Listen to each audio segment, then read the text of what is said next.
Hello, everyone, and welcome to Games Done Quick. Wait, where's everyone? This isn't normal.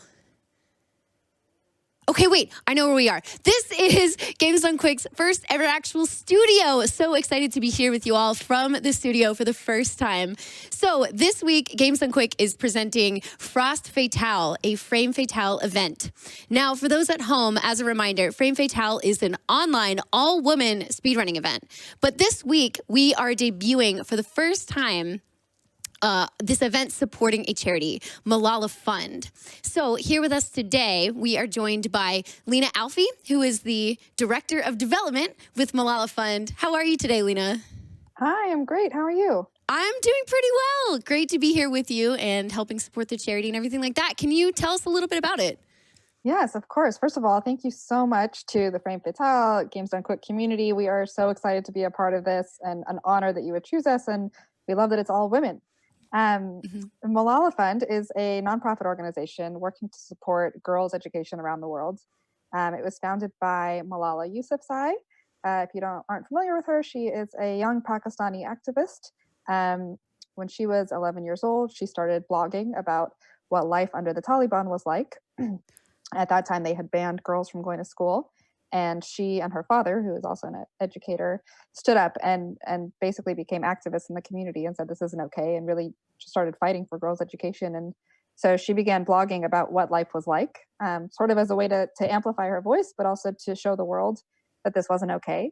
Her blogs got picked up by the BBC and the New York Times and kind of gave a glimpse into her life. And eventually, a few years later, her identity was revealed and she was attacked. She always says that this always actually made her voice even stronger. And she later became the youngest Nobel Peace Prize winner for her bravery. And this all really just propelled her and her lifelong mission to support girls' education and to stand up for girls who can't go to school. So her and her father together started Malala Fund. And Malala Fund is an organization really dedicated to making sure every girl can learn and lead and go to school. Today, there are 130 million girls who are out of school for various reasons, either conflict or poverty, or early marriage, traditional social norms. And the mission of the organization is really just to bring that number to zero, to see every single girl in school. And Malala Fund really believes in the power of local leaders, similar to how Malala and her father were local leaders, that there are people already in communities where girls can't go to school that have amazing ideas and solutions and are leaders, and they just need the support from the world to push their message forward and to break down those barriers to girls going to school. So Malala Fund supports these leaders. We call them champions. In countries where girls are really facing the greatest challenges to girls' education, like Afghanistan, Brazil, Ethiopia, India, Nigeria, Pakistan, and Lebanon and Turkey, supporting Syrian refugees. So we call them champions. These education leaders each have a really innovative idea or a really innovative approach to addressing the challenge of girls' education in their communities. And Malala Fund, we're a fund, so we fundraise from amazing supporters like you guys. And then we grant out funds to them, to their projects. So we're currently supporting 40 projects. Each one is totally different. Each one is tackling girls' education in its own way, really led by the local leaders. We're about to launch 22 more. So Wow. This event is amazing and will help us so much. And a couple examples, I'll share with you a few examples. They're all really different, but in Afghanistan, for example, one of our champions there identified that once girls start reaching, puberty age or middle school, their parents stopped sending them to school. And the reason was because there were only male teachers in classrooms. And so his model is to train young female teachers to be teachers. There's a huge female teacher shortage. So he helps girls graduate from high school and actually trains them to be teachers in classrooms to really try to address that cycle. That's great. Yeah, it's Wow. fantastic. And we have other projects that are similar.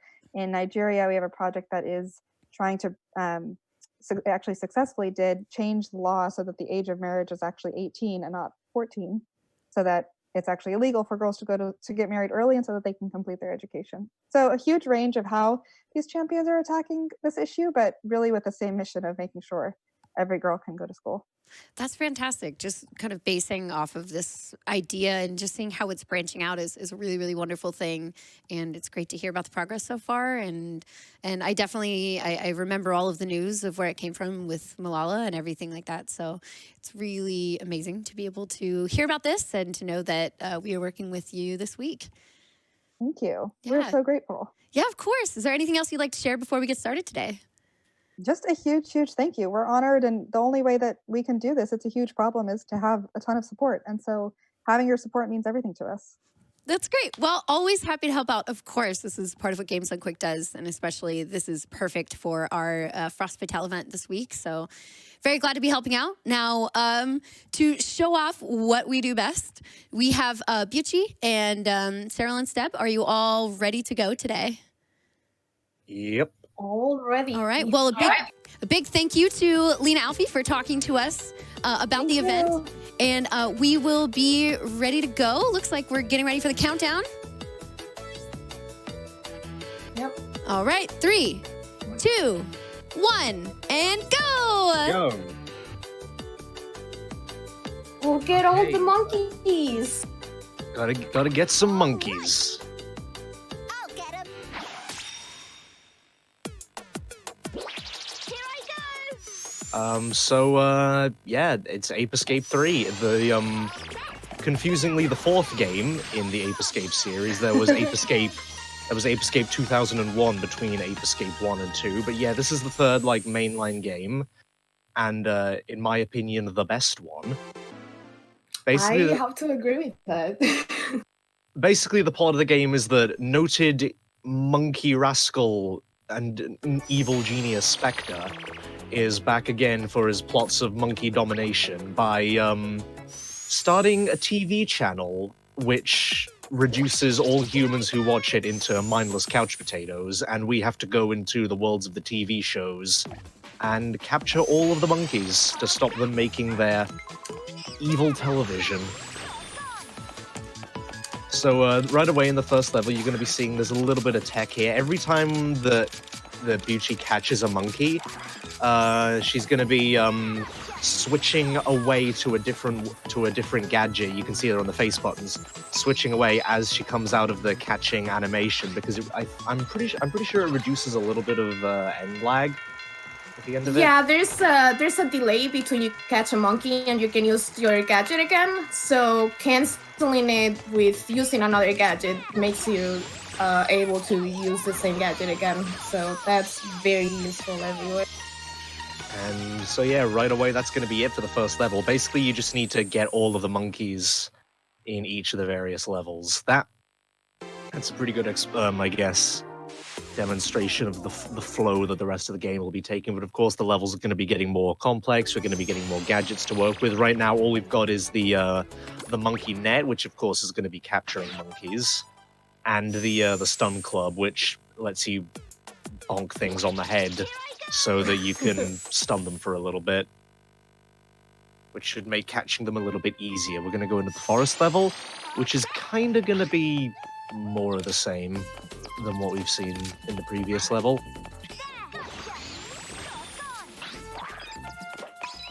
Yeah, we have this wolf monkey here. I'm gonna kind of manipulate his AI a bit, just so he goes the way I want. Because if not, he'll just start running all over the place. Yeah, a big part of this run is going to be manipulation of like the monkey AI, because of course they don't want to be caught. They're going to be running away, so we want to make sure that they run in an opportune direction, because otherwise we're just going to be here all day just running around after some monkeys, which isn't the fastest thing in the world. You might also have noticed, if you've played this game since you were a kid, you might notice the voices might sound a little bit different.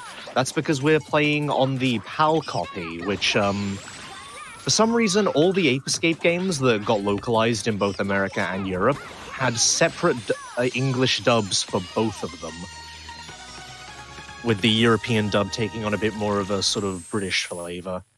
I don't know why, and maybe it's just nostalgia talking, but I kind of prefer the European dub. I haven't heard the American one much, but I guess The I'd agree with you. I'm the just used to this one. The American dub. A lot of people talk about the American dub because the main characters, Spike and Yumi in the first two games are voiced by the same actors who played Ash and Misty in Pokemon. Oh yeah, and that's another thing, is the, for some reason the European dub maintains the original Japanese names instead of using the Western names. So for example, the main characters in this game, Kei and Yumi, in the European and Japanese versions are Satoru and Sayaka.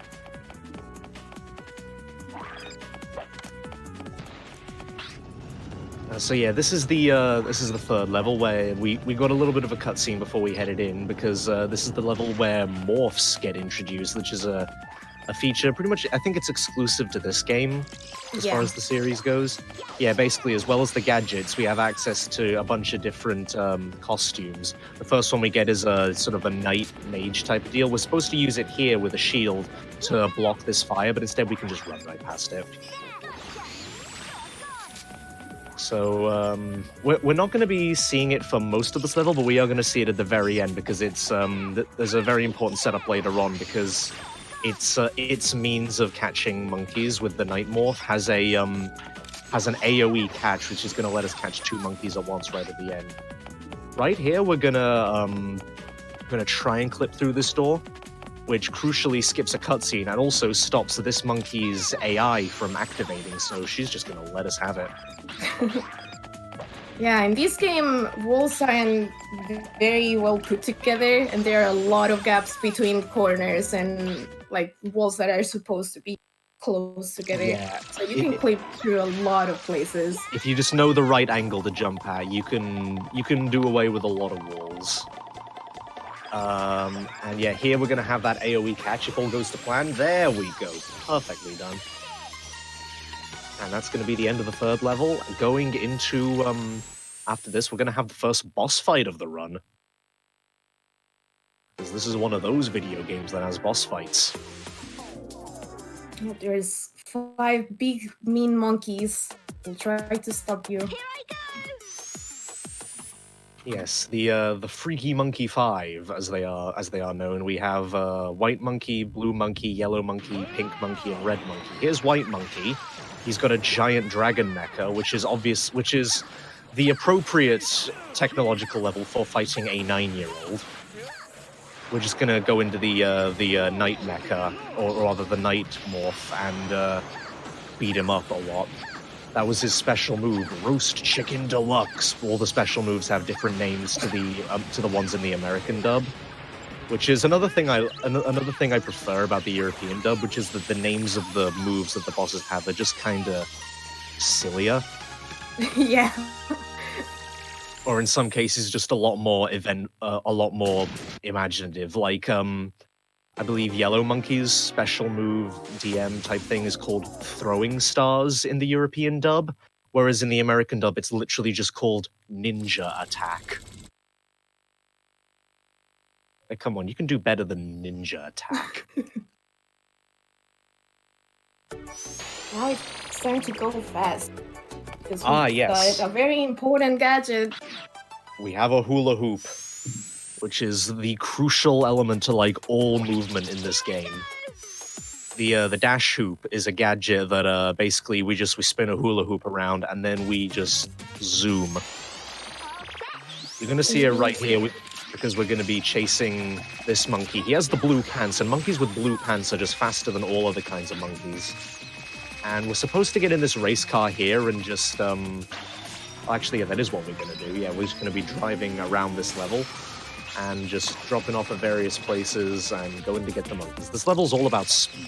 Gonna get this monkey in here. They're trying to film a little bit of a scene, some kind of bank heist movie, I believe. But we are not gonna let any of that happen over there. That guy's gonna... Yeah, that monkey has an Uzi for some reason. They gave the monkeys guns. Some of them have guns. They are very aggressive. Yeah, we're gonna go for a little bit of a complicated jump. Gonna use some gadget swinging shenanigans to just tease a little bit of extra height out of that jump, which thankfully lets us get on and grab that monkey. just a tad early without having to take the slow-moving, like, scrolling cable car platform. Now we're gonna catch Monkey Superman. He's gonna do his thing, and then we just ruin his day. And here we're gonna go for another wall clip. Instead of having to, like, stand on that button and let the gate come up and then just dash hoop all the way up, if we get a precise angle here, then... I need the camera to do a very specific thing, but it's... Oh, there we go. Oh. Whoops. I'll be quiet for a little bit. I'll let you focus on it. Oh dear. It's fun. Hopefully now it keeps taking me quickly. Let's just pick up some coins on the way up. Why not? There we go. Now we're in. Oh, do we get it? Yep. Oh, okay. I'm a few seconds behind. There we go. We're in. Now here we're gonna go for a 4 catch. Perfectly done. Yeah, so clipping through that makes it so you enter from the back of the stadium, and it lets you skip a cutscene that also won't activate the monkey's AI right away, because they just start running all over the place while the cutscene is on. So you don't want that. You don't want that. Yeah, it's a similar principle to the cutscene skip in the fantasy level. Now we have the catapult, which is very important. Every Ape Escape game has some kind of infinite height trick with the catapult. They've tried very hard to fix it in every game, but they've never quite succeeded. It's a little bit more complicated in this game than in Ape Escape 1, where you can basically just keep pulling it back forever and resetting your jump. In this game, whenever we do get around to doing shenanigans with the catapult, it'll be a little bit hard to explain, but you'll know it when you see it. Yeah, somehow the later we get into the Ape Escape games, the harder it gets to break the slingshot, but they're always broken in some way. Yeah, it's something to do with how pulling back the slingshot temporarily makes the game think that you're grounded. Or at least that's how it works in the first game. And I guess since then they've been trying to change how that interacts with your jumps. And it's made weird things happen, but they've never quite gotten rid of the issue entirely. Right now we're just kind of going around a TV studio, like we're behind the scenes, as it were. Yeah, all the levels of this game are big references to like movie genres of like movies, specific movies or scenes. It's basically we're going in to watch the apes making like their own versions, their own low-budget versions of things. Like here, we're gonna go into the monkey game show, but instead we're just gonna knock these ones off their perches. And there is some business going on at the moment. There's a lot of robots here, but instead we're just gonna get those monkeys and get a move on. Here, there's a giant robot. It's not an Ape Escape game without a giant robot. Just gonna use that to bust through these walls. Hannibal busting through! Hannibal busting through! Now we're gonna fight another giant robot. And yeah, just keep punching into that until eventually it explodes and falls over and we can get the monkey inside. Now there's only 2 monkeys left, and we've got 2 monkeys right here. This monkey is quite mad at his director. So we're going to put a stop to that argument right quickly and get out of this level.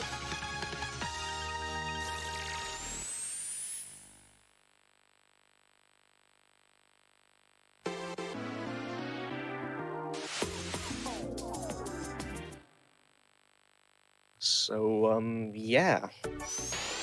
And if I remember rightly, the next level should be... Oh, no, okay, the next level isn't the level I was thinking of, my bad. Next level's still pretty fun, though, kind of like a horror pastiche business going on. And this level we get a new gadget, which is the water net, which lets you go underwater and catch monkeys in the water. Oh, yeah, this is the level that adds swimming. That's some interesting catapult fight, getting a little bit of extra height there. I haven't seen that before. Do we have time for a quick message? Yeah. Awesome. Frostbite Tales and other hotfix events and shows are supported by viewers like you. Your subscriptions and bits help keep the channel running for these fun events, including shows like Frostbite Tales, Random Number Generation, Retro Reboot, Time Capsule, Learning with Liz, and more. Heck yeah. Alright, so here we've got a little bit of a mini-boss, this giant mammoth. We're kind of going to just hit into his weak point, the giant, like, the key there, like, old-timey, like, toy wind-up key. And we're just gonna slap him, and eventually he is gonna hopefully go down and reward us with 2 easy captures. Which, thankfully, because we're another night, we can get both of those at once. Gonna take a little bit of time just to grind money here. I'll need 390 coins to do a little bit of a shopping trip after this, hopefully. Yeah, we need to buy a morph stock, which is gonna let us abuse our morphs a little bit more, and we need to buy special ammo for the catapult because the catapult has 3 different types of ammo. There's there's the regular ammo, which we have an infinite supply of, and there's the homing ammo and the explosive ammo, which need to be bought from the shop.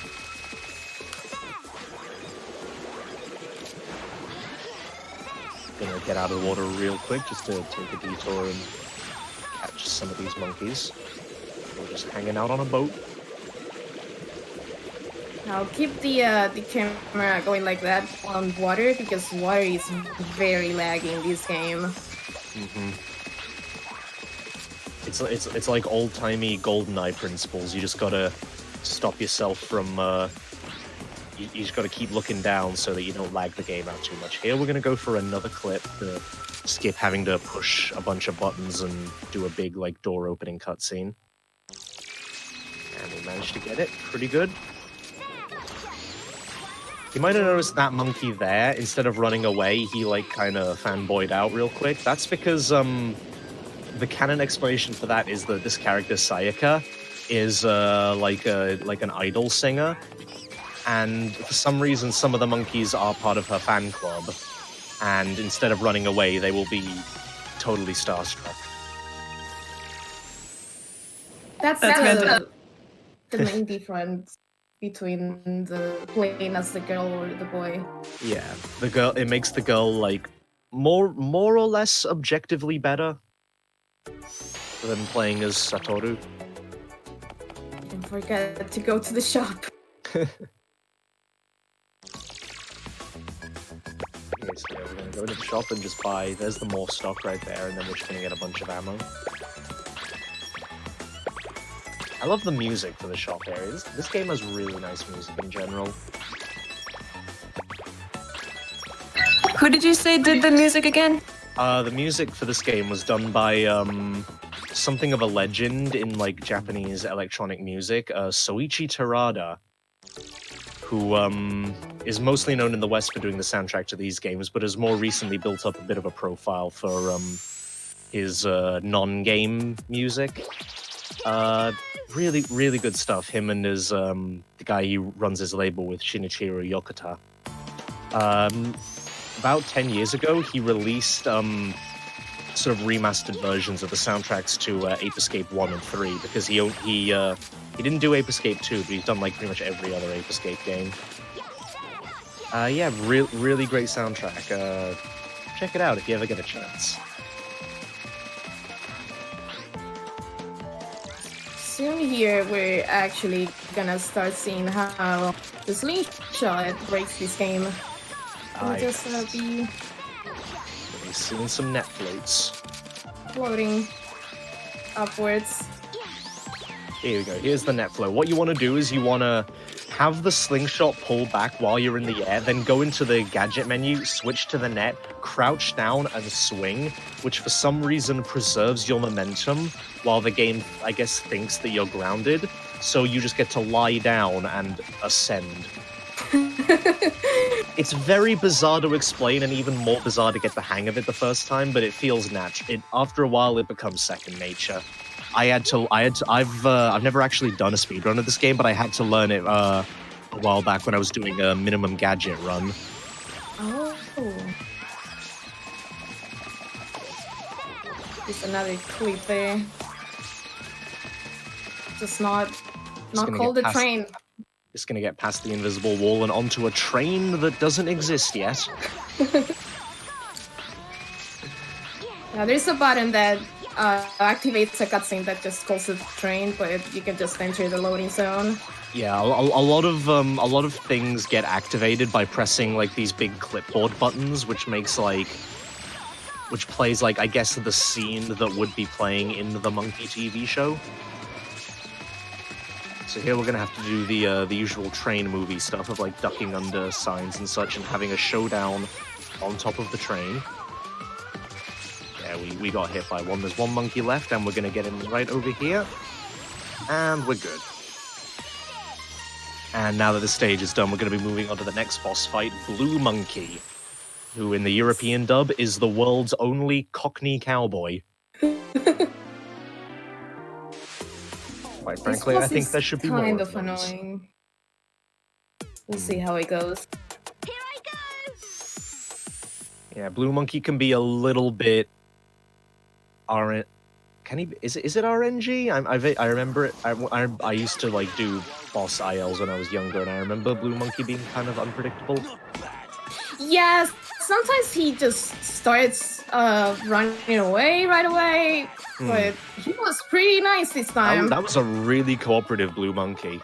Yeah. Now he's gonna try and just mow us down with a minigun, but instead we're just gonna run up to him and hit him a whole bunch. Ooh, that was yeah. We did like a ground pound attack, but at the start of the animation involves Sayaka like doing a flip and spinning the club around, and because we got like right up in there, all of those flips connected and just did like a ton of hits on the Blue Monkey like immediately. Yeah, that was pretty much like a perfect fight. I'm pretty happy about that. That was a lot better than my strategy when I was a kid, which was use the ninja morph and just spam the stick and hope for the best.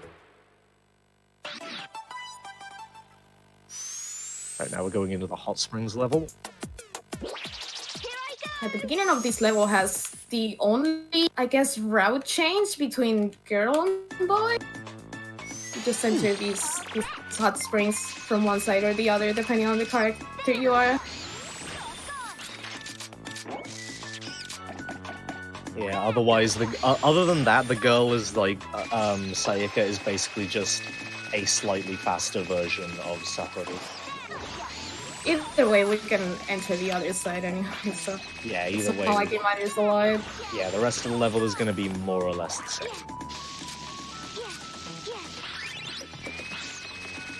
We just do a quick, like, little extra gadget fling in the air to, again, tease a little bit of more height out of the jump and go somewhere where the game doesn't want us to be yet.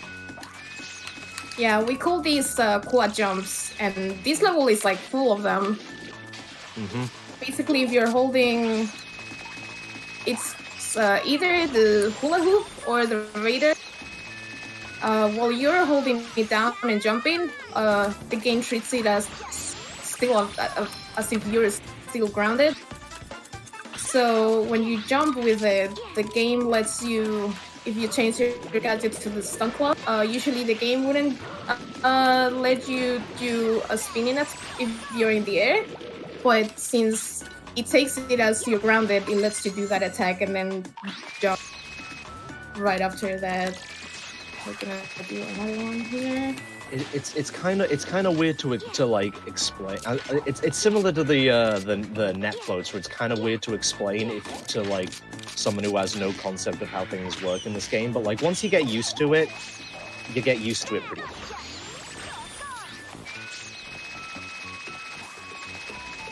If you haven't paid attention to the monkey names, you probably should by now. Oh yeah, the puns in this game. Good old Tarzan, and that's... They are great. And there have been like plenty of puns like in this game that we've just ignored. Like there was a sheep monkey in like the forest level who was named Useless, because he's just kind of hiding. That's the level of writing that we're dealing with.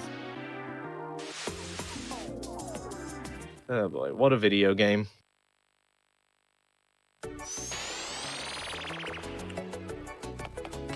I'm enjoying the like very brief flashes of game audio that I'm getting. I just occasionally hear music for like a second. Oh gosh. Oh. We're catching Blake right away. Oh. He tends to run away, and I just let him because it's faster to just come here and get these monkeys. Oh, what am I doing? I need to catch the monkey. Important part of your monkey catching game. Remember to actually catch the monkeys. So I'm trying to hit switches below these monkeys, but the game has this little auto aim thingy where it tends to like help you aim to monkeys and Yeah, monkeys and switches have like a little bit of like an aim magnet where if you aim like if you just aim close to them, then the game will be like, okay, I'll get you the rest of the way, no problem. So that can lead to some interesting situations where you don't necessarily have to be in the positions the game wants you to, because the auto aim is kind of generous. Yeah, the game really wants to aim to the monkey, but I'm trying to aim a little bit lower than that. Knees be cracking. What a name. Good grief. Beuchi, do we have time for a donation? Yeah, go ahead. Thanks. All right, tip me over and pour me out. Donating $50 says, Wahoo! Get those girls access to the free, safe, and quality education they deserve. As for the monkeys, all they're getting today is a net on their head and a timeout to think about what they've done. Incentive to Beuchi choice. Beuchi comfy, Beuchi bird. Heck yeah. Right. So we're almost done with this level. Just gonna find a monkey over here who's trying to blend in with a bunch of Jason Voorhees masks. Please don't escape the game there.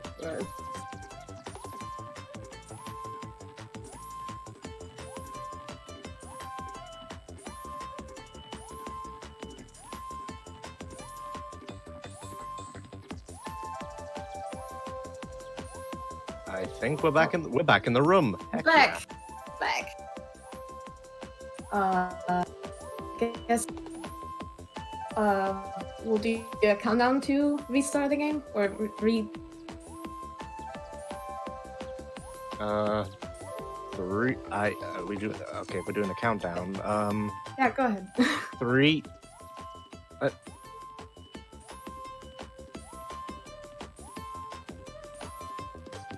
All right. So we're ninja now. Heck yeah. It's the best morph in the game by far. That's you catch monkeys very, very fast. Yep. Has higher move speed and also just way more DPS for bosses. Although there are some things that will allow us to damage bosses a lot faster, but you're going to see on bosses like Yellow and Red Monkey in particular, how the faster attack speed just mashes most bosses.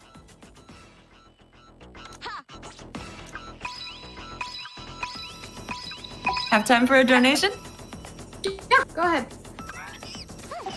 All right. Sigma8 donating $10 says, Hey Beuchi, you've been my favorite speedrunner for years, and a big reason I've tried to speedrun Ape Escape 3 myself.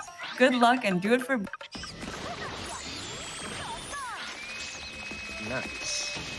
Okay, so here this is kind of a precise. It's not so much. It's a similar, I guess, philosophy to the clips that we've done before, where we're gonna try and like find a precise spot in the geometry to get up onto this wall. It's difficult because as you see there, like we might just get hit by the fire. I honestly don't know how that works. You just bump into the torch and it will happen. Okay, and now we're going to hit a loading zone over here, which is going to take us right to the top of the castle. And now we're going to kind of play the rest of the level backwards. This is like the last room you're supposed to go into. You're supposed to go into and catch like those two monkeys. But instead, we're going to just appear there, and then we're going to go down the rest of the castle. Just going to be flying around there with the ninja, catching things from long range. Ninjas can also go on these like ropes and catch this dude who's tied to a kite, which is interesting. Now we're gonna get the drop on this guy. Heck yeah. So it's important that I finish this level with the morphin because that will get my entire morph stock back.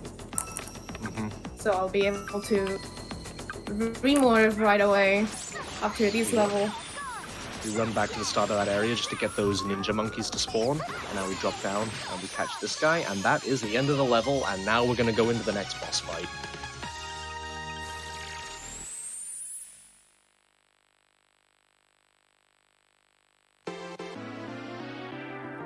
Beuchi, how long have you been running this game? I think it's been, at this point, 5 to 6 years. Oh my gosh. Wait, like, how did you find out about the game? One second. I mean, this boss fight is kind of tricky. Yeah, this boss fight requires some like kind of precisely timed jumps to be able to keep up with the boss. Also hoping that the boss doesn't like go straight across to the other side.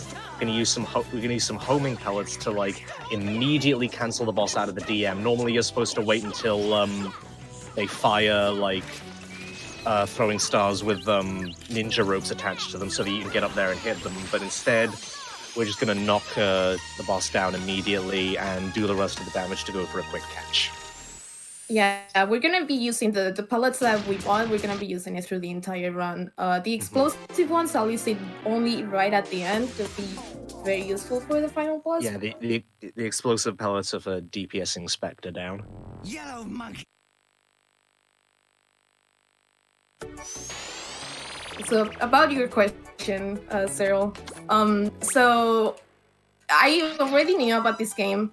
I played it as a kid, but I saw a friend of mine that used to run another game that I also ran before. He started running this game, and I started watching it, and it seemed very fun. I've stuck with it until now. That's awesome. Yeah. Finding like speed games through friends is like that's what it's all about, really. Yeah. But yeah, now we have the Sky Flyer, which is gonna like really open up the movement potential and like the heights we're able to reach. Like combining all of our previous jump tricks with a gadget that is literally designed to help you jump through it.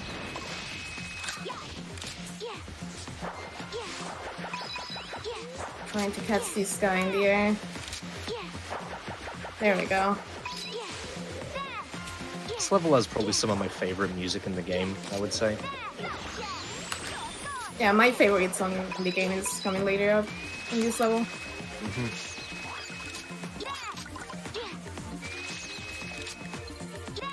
Okay, instead of like slowly sky flying all the way across that chasm, we're just gonna drop down into the chasm and fly back up. It's way faster. Catch that guy before he even knows what's going on. And his friend.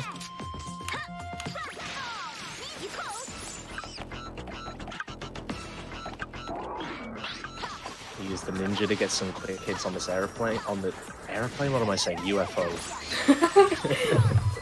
Close enough. Close enough. It's a flying vehicle. Now here's what it looks like when you actually have to hit one of those buttons to like get a cutscene to happen. Normally we've been clipping past basically all of those. That's what it looks like when you actually hit one. It plays a little scene of like some monkeys acting. And I've got to push these buttons in.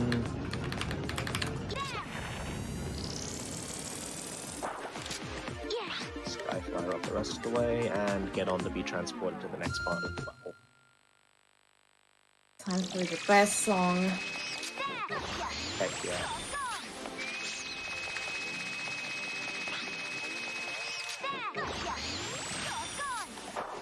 This song has a lot more of like an Ape Escape 1 vibe, in my opinion. Yeah. I think that might be why I like it so much. Yeah. That's valid. Overall, I do prefer 1's soundtrack, but 3 is still pretty solid. Yeah.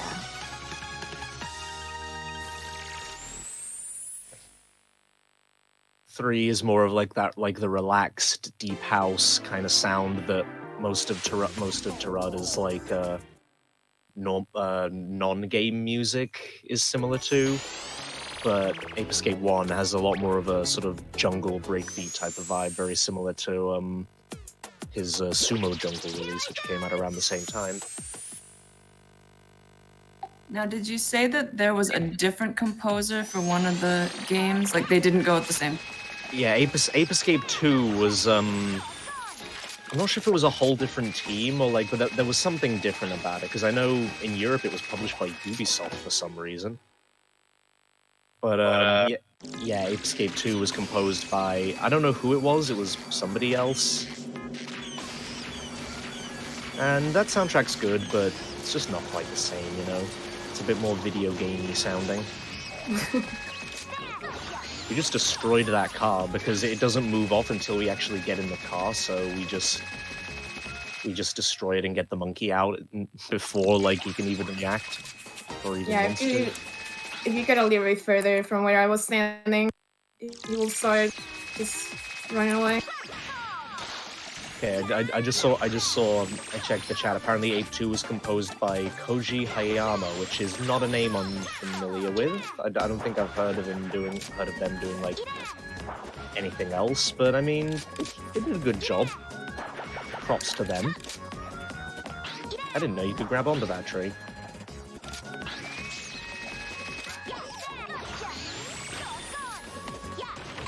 Oh, I just destroyed their house. Oh no. Yeah, because whenever you catch something, whenever you catch a monkey, it sends out like a little shockwave type of thing, which it doesn't really do any significant damage. It just kind of stuns any monkeys that are in the area, in the immediate area, I should say. But it does technically count as damage, so it can destroy breakable objects. Here we're going to use these boxes to try and clip into this RC car area, which allows us to capture the hidden monkeys without having to, like, do the puzzle, basically. Oh. And there's one monkey left. We're just going to fly on up here. Try and clip through the seesaw. There we go. Here, and yeah. Can you just squeeze through the gap? Yeah, there's just enough of a gap to get through. It's very much a kind of, excuse me, coming through. Just, sorry, do you mind if I just...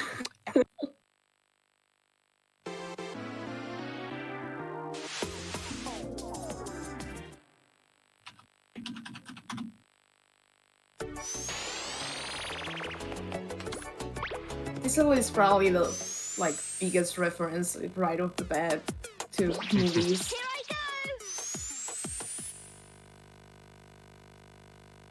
Sadly, we're not gonna sink the Montana, Ah, yes, of course. but we're gonna catch the director.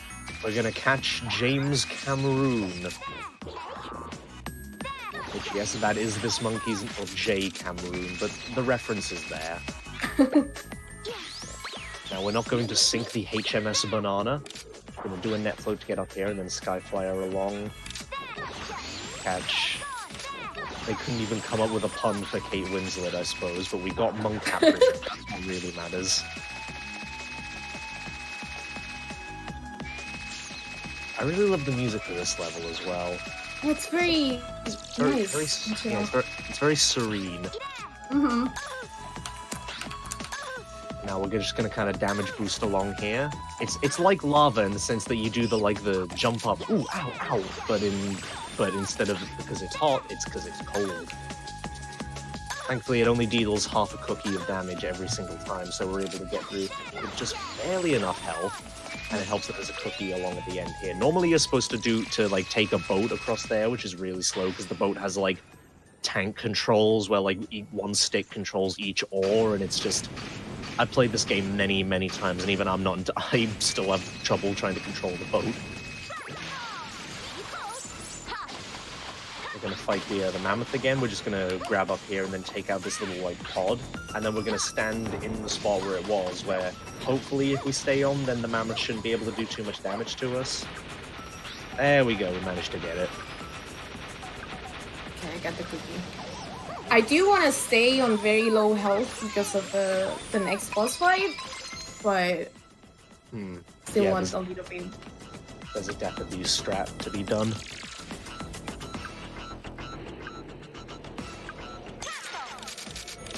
Because the next boss coming up, Pink Monkey, is like even more of an unpredictable RNG point because she teleports after taking damage, and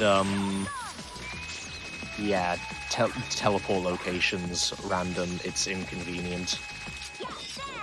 Sometimes even just she teleports without getting hit. Like she'll just. Giving the screen of shame. Oh no! Oh. I totally thought that was gonna hit. Oh no! I was like a few seconds. I was like a few seconds behind, so I was just like, "Wait, something's gone wrong. I'm gonna have to look at what this is." It's my punishment for trying to catch this monkey here. All you in the chat who've been yelling about free Saint Nook. Well, I'm sorry, but his days are over. Oh, he got the club. He got the club. He's not coming out without a fight. Fought back. No! Saint Nook has been freed. He's loose. Okay, thankfully we're gonna have another chance at him here. Get in the net, you little rascal. Oh, thankfully the remaining two monkeys do not put up nearly as much of a challenge. Good grief. That was incredible. Oh.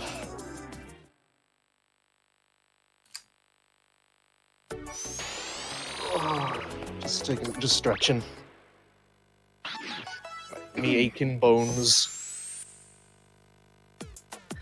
Okay, so now we're going into the desert level, which is the final, which is the not the final level, but it's the last level before the boss. The game goes in a pattern of like 3 levels, then a boss, then 4 levels, then a boss, and then it repeats.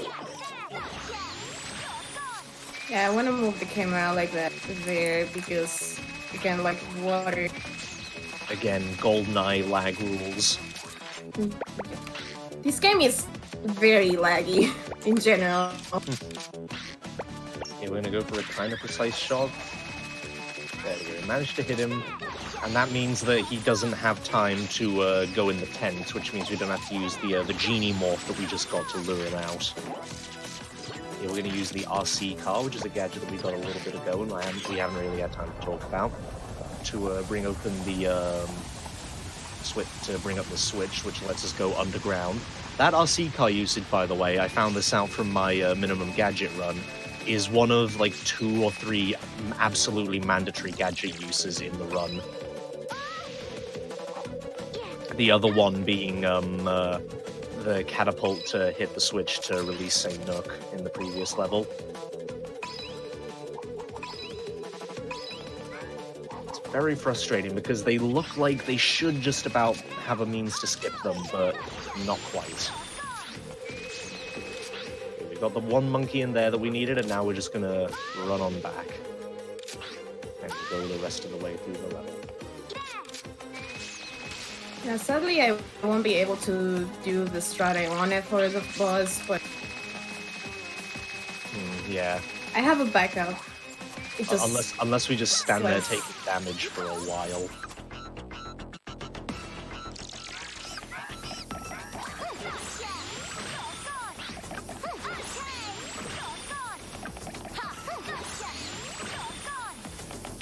The best way to play this game. Sadly, if you want to play it in a language you can understand, unless you can understand Japanese, it's only on PS2. Yeah, and it is So if you- pretty expensive. I have Yeah. been, I have been trying to like, I have found copies through my time because I've been wanting to play this game again, and it consistently turns up for like 25, 30 pounds in secondhand places.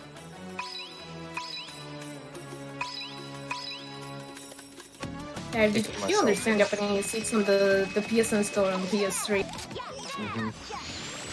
And that's the way that most people run most people run the game because of like a PS3 with an SSD, higher load, faster load times and all that.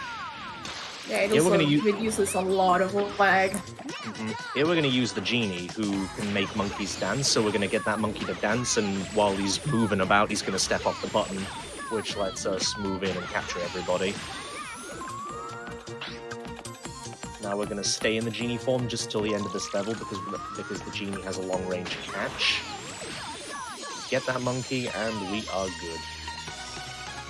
Alright, so Pink Monkey, I'm gonna be using the ninja and try to like stay away from her so she doesn't teleport. But even like that, sometimes she just decides to teleport. If I do too much damage into a little time, she'll teleport right away. Yeah, sometimes Let's see how it by staying goes. out of her range, the game will think that she's just taking damage for no reason and that we can't possibly be attacking her because we use these clones. Like, yeah, you see it right there. We're hitting her, and yet she manages to get an attack out, which is irritating, and will break the DPS that we have going. We're gonna get a few more hits in. She doesn't have a lot of health, thankfully, so if we just manage to keep this going for a little while, then we ought to be fine. And here you're gonna see that's what happens when she does take damage. She will go into like a long herd animation and then go into an attack and teleport away. Thankfully, there we were able to finish up the fight before letting things get too terribly out of hand. Yeah, this fight actually has two phases. In the second phase happens after a specific amount of time in the song she's singing in the background, and then she gets like really angry and she starts going. She gets very really crazy. angry and does her DM and starts like throwing Yeah. statues at you. It's one of those bosses where like the AI is tied to the music. It's kind of bizarre.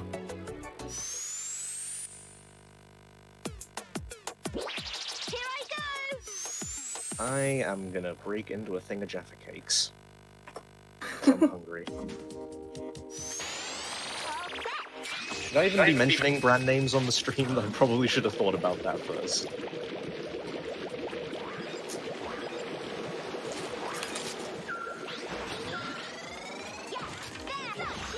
Don't worry, you've just given them a shout out. I'm sure they'll be great. Shout out to the corporation. This next monkey, this crab monkey in the background, you'll see in a second. He's probably one of the most dangerous in the game, but if you get to be fast enough, you can catch him when he's like not looking at you. If he starts looking at you and not assist you, that's you have to be prepared for it.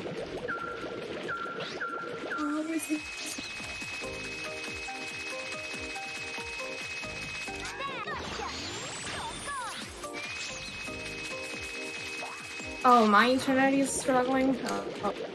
Oops. Just a little bit, yeah. I was getting a bit of like color weirdness and stuttering.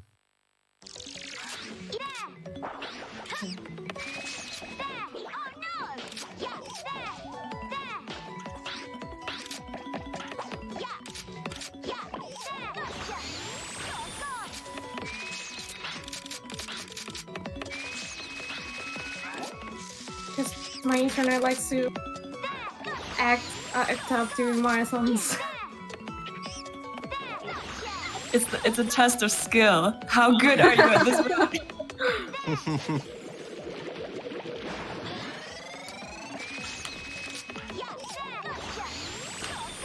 Don't worry, I can still more or less intuit where you're going and stuff. Oh, Okay, that doesn't sound great. Gonna do a bit of a clip here, just so instead of having to do like some kind of puzzle shenanigans, we just jump up through the floor and surprise that monkey. And by the time I got done explaining it, we're already out of that area. That tends to happen with this game. The explanations of the tricks are so much longer than doing the actual trick. Yeah, this game's so frenetic.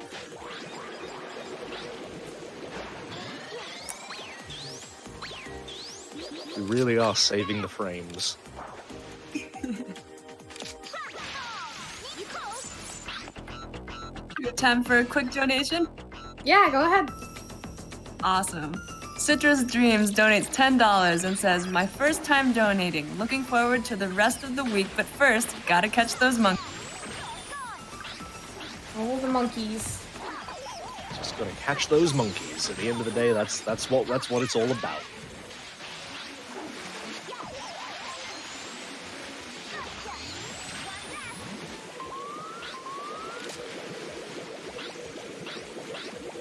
Yeah. I'm just looking at my OBS and it's struggling a lot. Oh, I'm so sorry.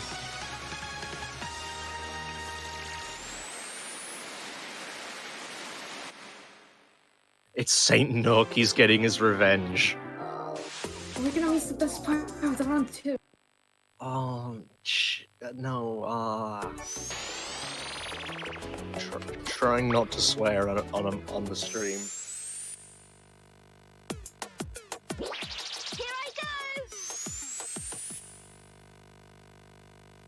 Okay, I was at least getting the audio there. Like the audio, I think, is still coming through consistently. That's something. So if anyone likes listening to their speedruns, boy, have we got a stream for you. It's like listening to the cricket on the radio.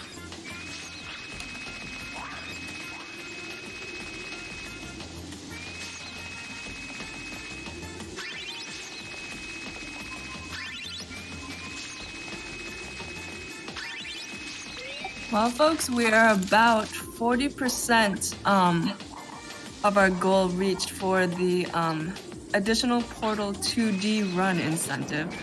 If we meet it, Coljax will perform a speed run of Portal 2D, which is a Portal-inspired Flash game, after the Portal 2 run. So get those donations in if you want that incentive. Okay, I have good news. The hula dance did show up on the stream. Oh, thank God. We managed to catch that. Good. We watched the most important part of the run. That's what matters.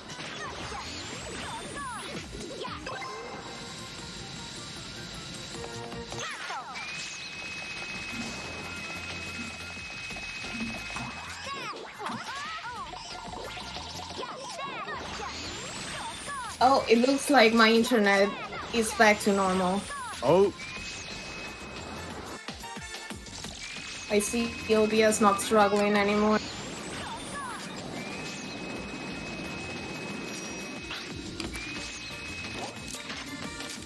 We might be good now. Hopefully. just hoping. Yeah, I think we're back in the room. It's not stuttering. Yay! Woo! We're back in the room. The hula saved the run.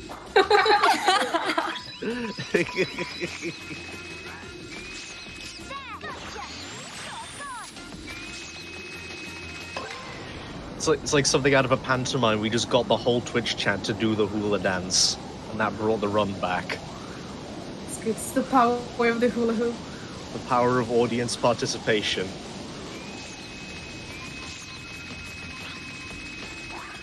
Okay, cool. Just in time for the part of the level that I don't remember anything about. Oh boy. All you need to know about this tank part is that we get to be cool by not caring about fire. All you need to know about the tank is that we don't care about the tank.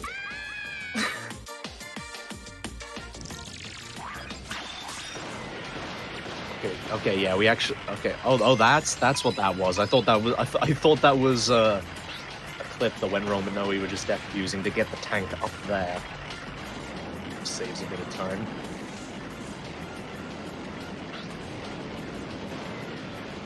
Yeah, to get the tank up there, you'd have to take an elevator that's very, very slow. So I just hit the checkpoint and then fall into the void. Very conveniently go out of bounds to die to death of abuse and respawn at the checkpoint with the tank in front of me. So that's very convenient. Very well done.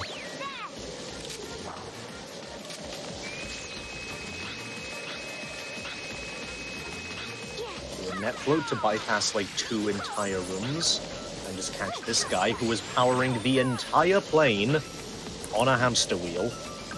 And now, like with the ninja level, we do kind of the remaining bits of the level backwards. Yeah, the monkey also powers up the like tubes in the way. Oh yeah, like does it make the spinning happen? Yeah. Yeah. They just spin very fast.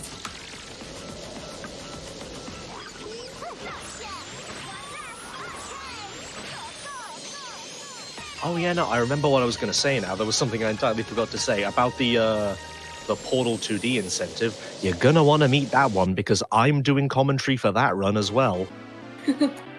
So if you want more of this for whatever reason, then you know what to donate for. But you have to promise that you'll sponsor another yummy snack company. I've got to keep handing out my brand endorsements. Really, I'm sorry about that. I entirely slipped my mind. This is the Kung Fu movie level. You go for a precarious jump there, just to get to a part of the level that we're not quite supposed to be at yet. You're supposed to go all the way around, but instead we're going to go all the way around this bit instead. Get a few monkeys a little bit early. You can see, by the way, just how, like, the amount of monkeys we've been needing to catch has been going up and up. Like, we need, like there, we've already caught, like, 3 or 4 monkeys, and we need 17 more. In the first level, we needed, like, 4 monkeys. So you can see how, like, the scale of the levels has been going up. We clipped through that door there. Normally that requires one of these, like, special buttons that can only be activated with the Kung Fu morph.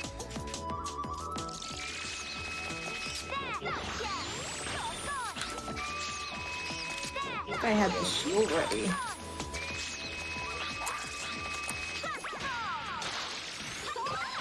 Just kick the door down. Fire be Reaver. Whoever localized this game deserves a raise. Yes, they were not definitely. getting paid enough. Okay, we're gonna use the catapult to knock these down and then go for another multi-catch right there, which immediately transitions into opening that button. Yeah, Do you know? Yeah, go ahead. I was just gonna ask who actually localized it. No, go ahead. Oh no, I have no idea, sadly. No idea, but if you're out there, you did a good job. You done did good. Yeah, I was just gonna say, that Jackie Chan monkey is also one of the most dangerous monkeys. If there's a monkey that can kill you run, it's definitely him. Because he's also one of the ones that can very easily take your net and catch you. Yeah, some monkeys just get angrier a lot sooner than the other ones.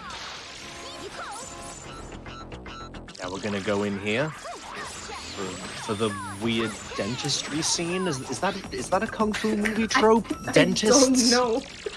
I don't know. Either that or they're going for some kind of like Marathon Man pastiche in a children's game. I don't know. Both of those explanations strike me as strange.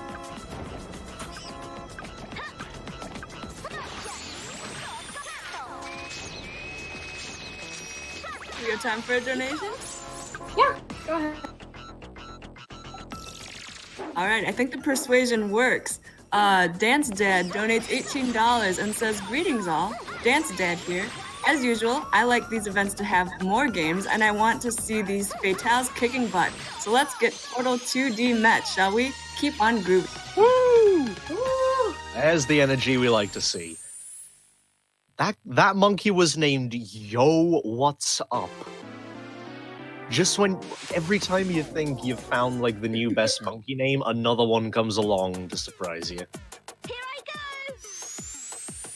Up next, we've got Red Monkey, who's the final member of the Freaky Monkey 5, and is where we're really going to be showing off the DPS that Miracle Ninja can provide. We're going to bait him into doing a counterattack, then jump over him. Don't quite go properly ham, because that will cause him to go into a long animation. We bait out the DM, and then we just kind of like dodge his attacks a little bit, or iframe through if we get hit, and we beat the first phase of the boss. There's a lot of AI manipulation and damage management going on here. Do the same thing, jump over, bait out the counterattack. Oh, hit him just a little bit too hard, so now he's going to have iframes for like the first part of his jump. Instead, we are just going to catch him once those iframes go off. Fill up the morph energy a little bit, and now we go into the final phase of the fight, where thankfully he has a bit less health than he usually does. Yeah, the final phase is the most consistent of all three. Yeah, you just whack into him, and then he falls 3 stories and is somehow just stunned a bit.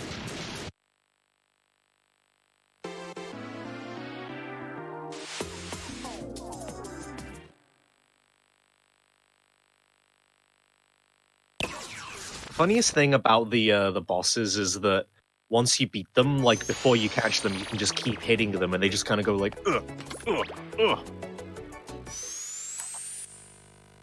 It's weird. Here I go!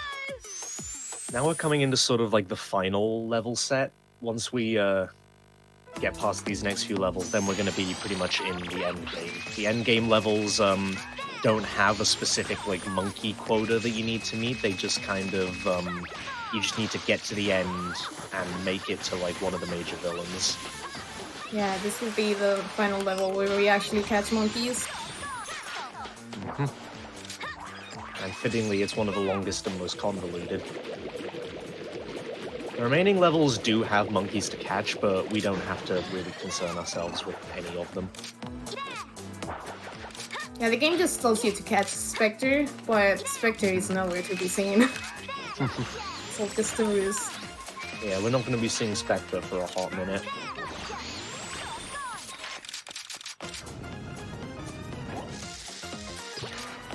That robot is very kindly going to just let us go about our day. And somehow, as soon as you touch that block, he just lets you go. It's like, just yeah, like- go ahead. Yeah, okay. Alright, okay. Here was very similar to the Toy Town car situation. We've got 2 monkeys who are just waiting at the start line to go.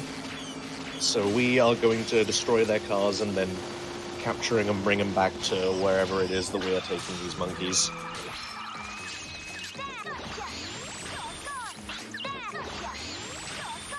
There we go.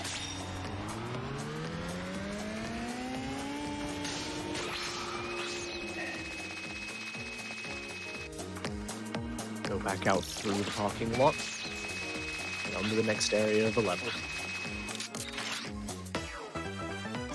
Instead of being, like, I guess, more linear like some of the other levels are, this level has more of a... It has kind of like a hub area, that central, like, the Midnight Bay area, that leads to a bunch of different areas, like the sewer segment, that, like, nighttime racing parking lot segment. An interesting level. Gonna crouch down and curl up there just to make the morph energy recharge a little bit faster, which allows us to hit that button to break this glass and get this monkey. First things first, we're gonna catch that monkey through the glass. No need to break that. We catch this boy. Yeah, Right you can back sort out, of extend the water net through the wall. He's close enough to just be able to catch him. We're actually doing this entire part backwards. So Oh yeah. at the end, the water trigger will get kind of seep out.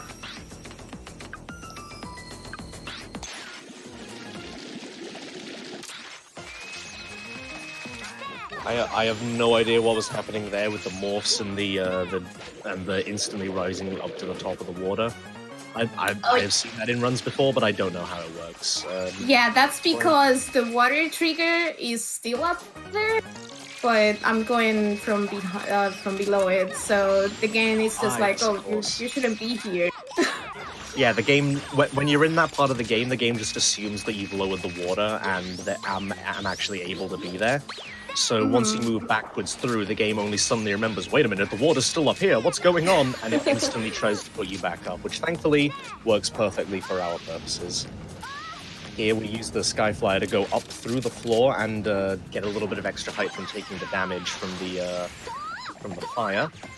Now we get in here real quick. We were going to try and go for a multi-catch, but it didn't quite work out. But still we're able to get both of them pretty quickly.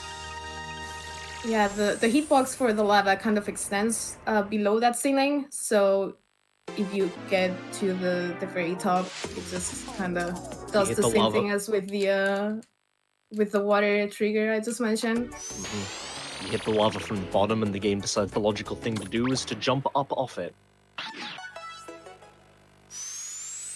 Now we're going into Tomoki City, which we should probably explain one of the main villains of this game, Dr. Tomoki, who is the first human villain in the series and is basically trying to work with Spectre after he was sort of outcast from taking part in the early experiments into the monkey helmet, which went wrong. Now we're going to use the Cyber Ace or Gatchaman morph, which has this really fast, consistent movement. We're gonna use that to just get through a few areas here. And again, we're just ignoring all of these monkeys because we don't actually need to catch any monkeys in this area. The game just wants us to catch Spectre. You can see at the bottom there, the only requirement is Spectre.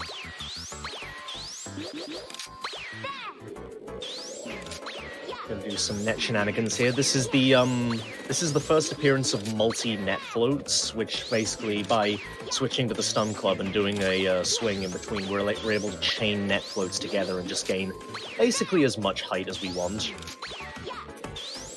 It's kind of ridiculous. You're basically mixing two tricks together, so like the quad jumps and the net floats, you you can chain them together and just get infinite height. You can do that infinitely and get everywhere.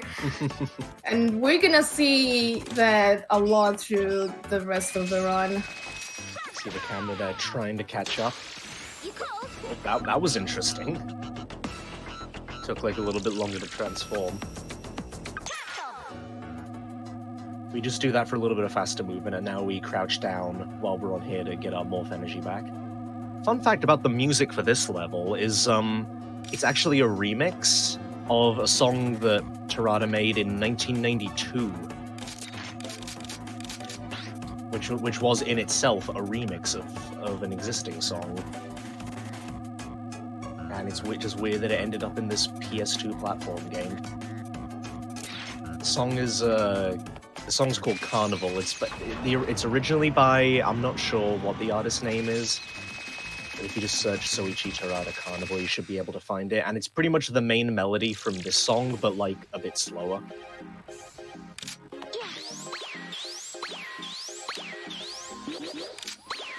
I have a lot of useless information on hand about the soundtracks to Ape Escape games. Here we're gonna do some more quad floats. Just to, okay, whoopsie. Yeah, I clipped back, so I just decided to not do it. Yeah, I got it slightly wrong, so instead we're going to be doing this level sort of the intended way. Gonna skip that with a cheeky Skyflyer. And we go up here for just long enough to be able to jump up here with the Skyflyer. And now instead of doing this RC car puzzle, we can just go over here and keep going. Yeah, even though we get to skip that entire part, there's still 2 or 3 skips that you can do to make that faster. If you can't get the big skip, there's a couple of mini skips.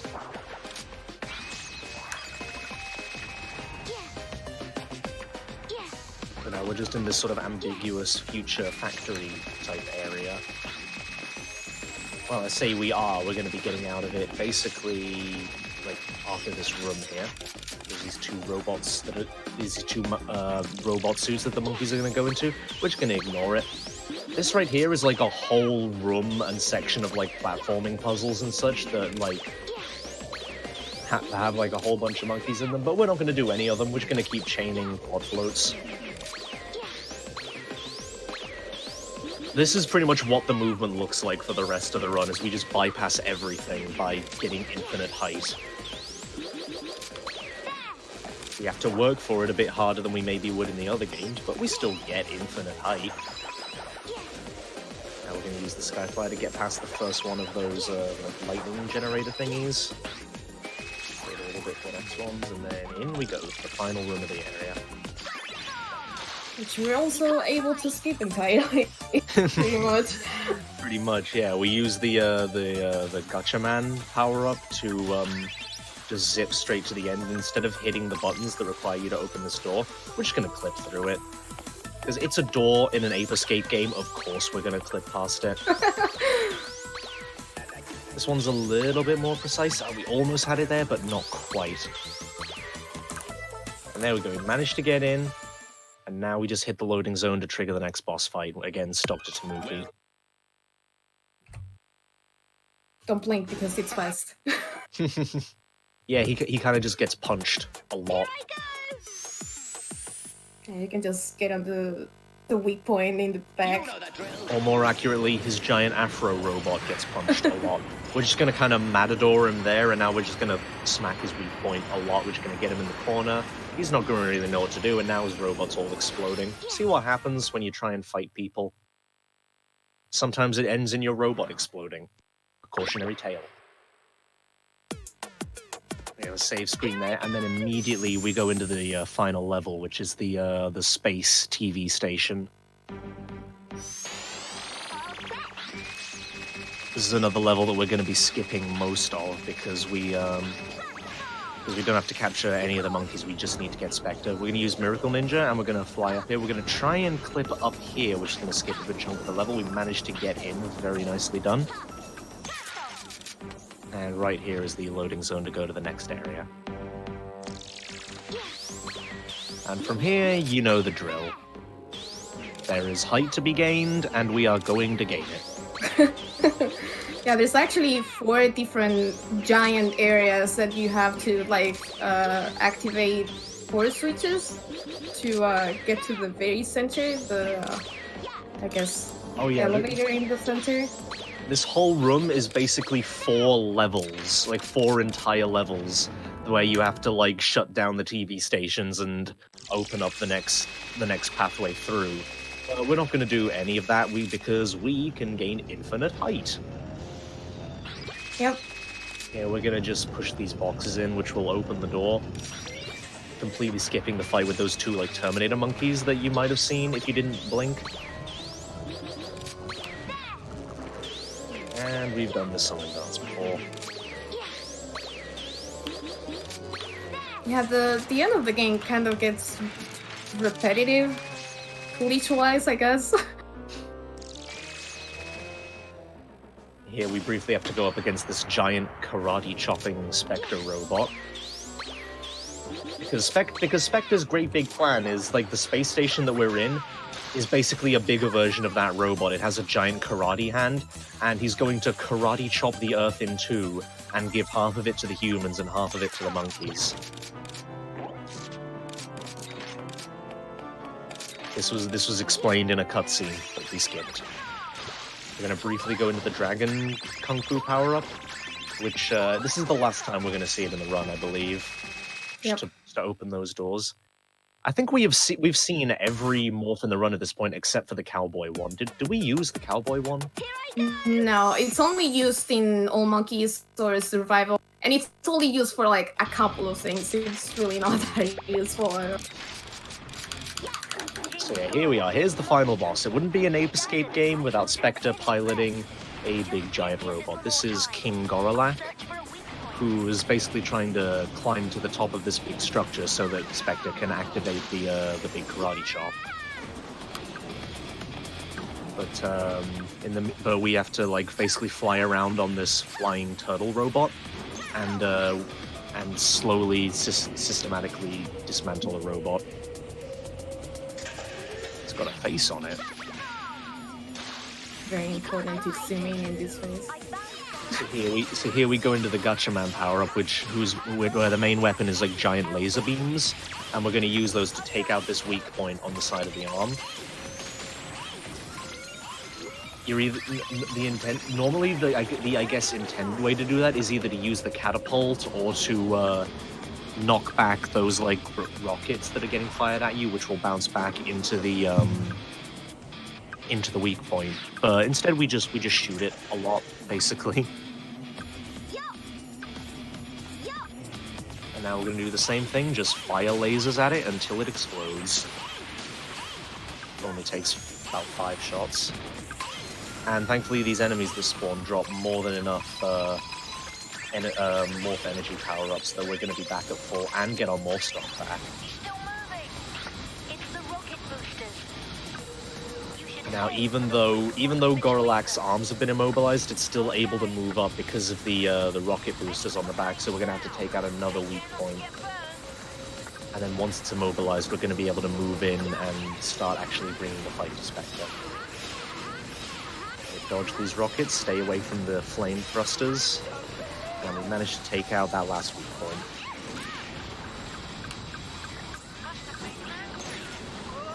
Right. It's time for actually fighting Spectre. It's a bit of an anticlimactic final boss given how we do it in the speed run, but it's still pretty fun. Get ready on time, by the way. Coming up very soon. Oh yeah, totally. First we're gonna stun Gorolak's head, then get rid of these 2 weak points. We're just gonna... Wait, what? Well, you're probably very behind. I'm very behind, I think. Well, feel free to call time. Okay, so Spectre just left, and now we use the homing pellets to immediately get him out of his chair, and then we use those explosive pellets that we bought ages ago to do a whole bunch of damage to him. We lock on with the homing pellets, and then we immediately knock him back out of the chair. That's the fight done. We switch back to that, and time. Yay! That's Ape Escape 3. Through hell or high water, we got there in the end. Yep. Very sorry about the internet hiccup, but there couldn't be any worse timing than that. I have a strange feeling that there's something we're Marathon luck. These things happen. Yeah. It's not exactly something that can be controlled. How can you laugh about this? So here's the final cutscene, in which Dr. Tamuki valiantly sacrifices himself to self-destruct the karate arm. Have no fear. Only I can stop it, for I Stuff in the chat. You may use the spacecraft on the lower I'm deck glad that to people travel seem to have enjoyed the run. quickly now. Yeah. Yeah, I'm Very really glad that this glad. went alright. See you later, Mr. Afro. I hope you all enjoyed it. And I hope you will Yes, keep we'll meet enjoying soon the enough. marathon. Leave this job. There's many runs to go. Goodbye. It's gonna be a whole week of fun speedrun stuff. Yeah, I've been StebMcDreb, the co-commentator. I'll be commentating the co-commentating the Portal run later, and I'll also be doing Kids Next Door Operation Video Game and Buzz Lightyear of Star Command on Saturday, like towards the end of the run. Okay. Self-destruct mode B. Yeah, and I'll be hoping to commentate Sable for her run of Spyro Reignited 80 Dragons. And maybe I might be running Spyro Enter the Dragonfly afterwards if we met the incentive at that point. So we'll Oh yeah. see. Foolish bot. Let's boogie. Glad we could put on a good run for y'all. Satoru, the space It's station. been Thank you great. very much for the help. Have a lovely evening and enjoy the rest of the event. No, Mr. Afro. Bye! See you later.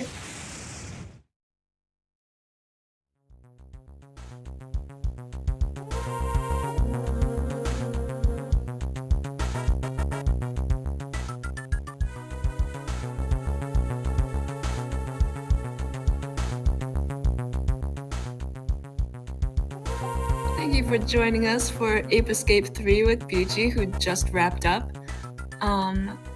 This year Frost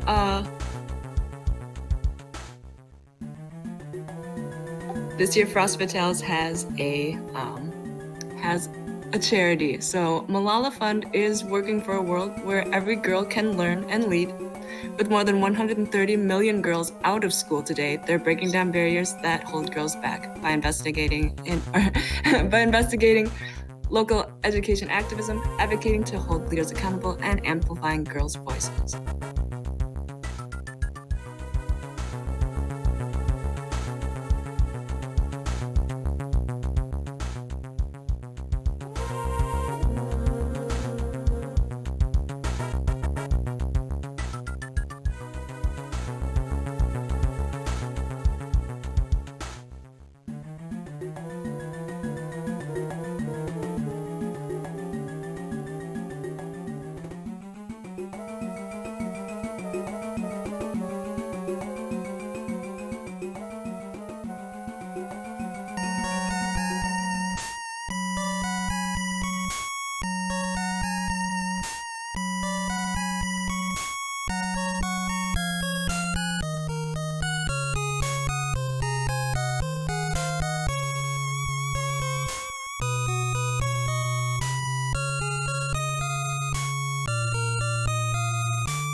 Everyone, we're going to have a short break here.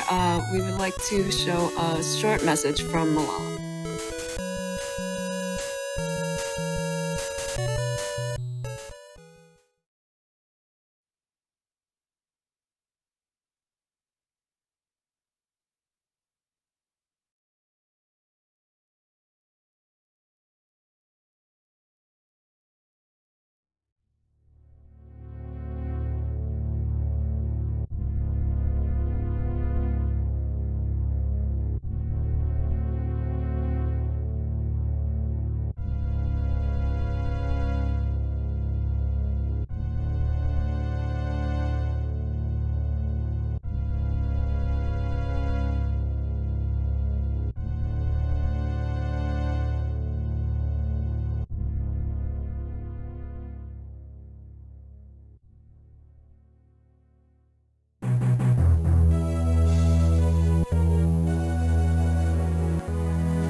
We have Bookworm42 with a $25 donation. Says, I'm very glad I get to watch Frostbite Tales live this week and that I'm able to donate to a worthy cause while watching. Let's see more.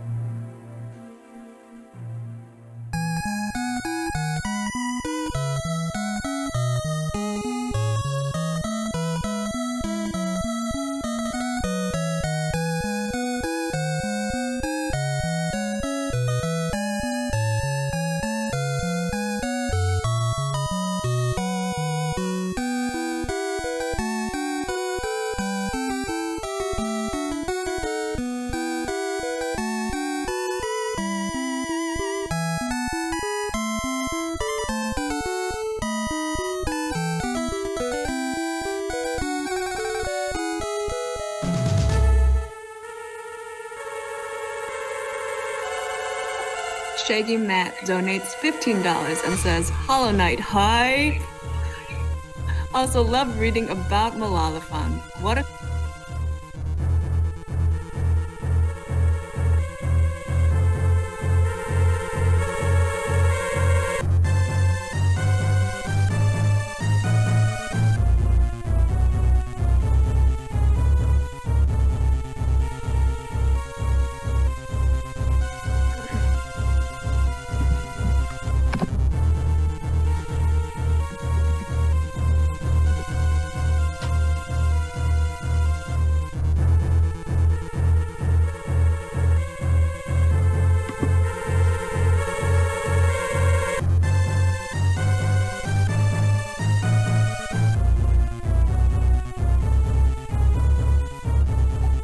Our next run is starting.